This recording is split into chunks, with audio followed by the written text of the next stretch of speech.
Imagine walking into a bakery with a bag full of cash just to buy one loaf of bread. The price tag? 550 million Zimbabwe dollars. And even if you have that much money, finding bread is still almost impossible because nearly all shelves are running empty. Outside, people are pushing wheelbarrows filled with banknotes to buy groceries. Some are carrying suitcases full of cash just to get a bus ticket. And somewhere across town, others are pasting banknotes on their walls, because wallpaper had become more expensive than actual currency notes itself. It sounds absurd, but this isn't fiction.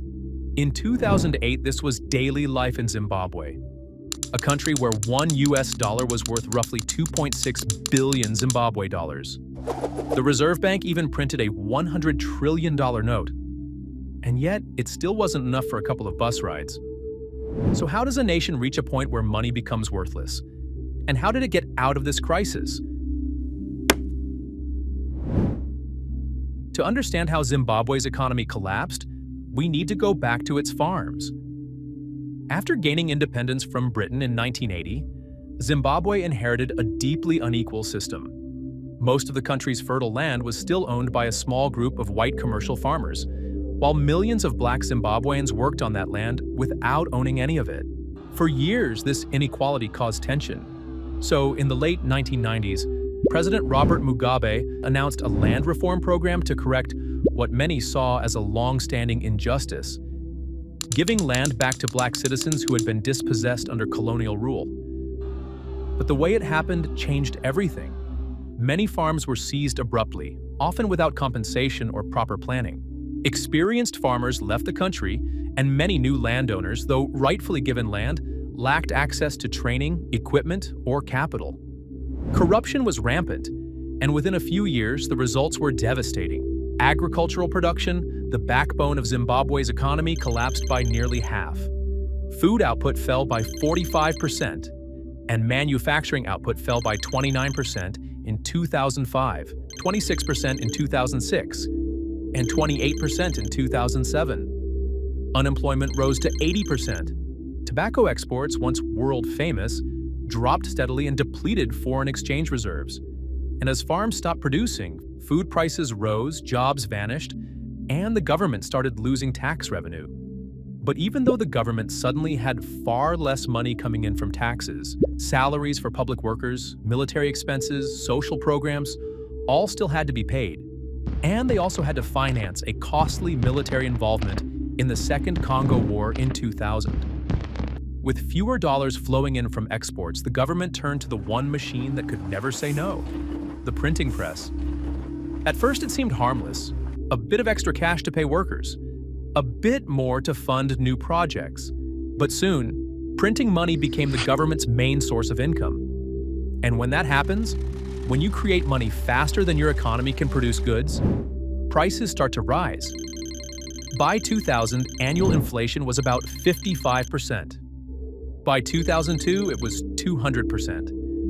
By 2006, it was over 1,200%.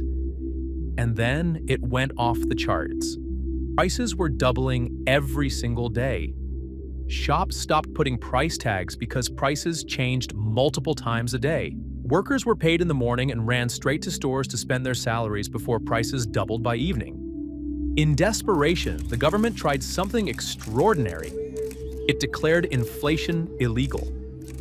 In 2007, anyone who raised the prices of goods or services could be arrested. This nationwide price freeze backfired. Grocery stores stopped selling essentials because the official prices were lower than their costs. By late 2008, inflation in Zimbabwe was rising at an unimaginable pace, 79 billion% per month. That means a bar of soap that cost $1 in the morning could cost hundreds by nightfall. To keep up, the Reserve Bank kept printing larger and larger notes. First $1 million, then $1 billion, then $100 billion, until finally it came up with the $100 trillion note. 100 trillion. A number so big it barely fit on the bill. But in reality, it could only buy a few loaves of bread. The local currency had become so meaningless that shops started weighing cash instead of counting it. As prices spiraled out of control, people slowly began losing faith in their own money. Even though it was technically illegal, US dollars, South African rand, and euros started quietly replacing the Zimbabwe dollar, first in black markets and eventually everywhere. Shopkeepers began marking prices in dollars. Taxi drivers demanded payment in rand, and ordinary citizens hid whatever foreign cash they could find because it was the only money that still meant something. Finally, in January 2009, acting Finance Minister Patrick Chinamasa made a radical decision. He lifted the restriction that allowed only Zimbabwe dollars to be used, effectively abandoning the national currency altogether. From that day on, people were free to trade in US dollars, euros, or South African rand. But here's the irony. Government workers, like teachers and civil servants, were still being paid in Zimbabwean dollars. Their monthly salaries, often in the trillions, were worth barely $1, not even enough to pay for a daily bus fare. The government also tried limiting cash withdrawals to stop the flood of money in circulation, but the limit was absurd. Just 500,000 Zimbabwe dollars per day, about 25 US cents. As foreign currencies circulated, inflation finally began to stabilize. The economy inched back toward normalcy, but the scars were deep. People lost their savings and pensions, and their businesses wiped out by a storm of hyperinflation. So the next time you see a picture of that $100 trillion note, remember, it's not a symbol of wealth. It's a warning. That money only works when people believe it's worth something.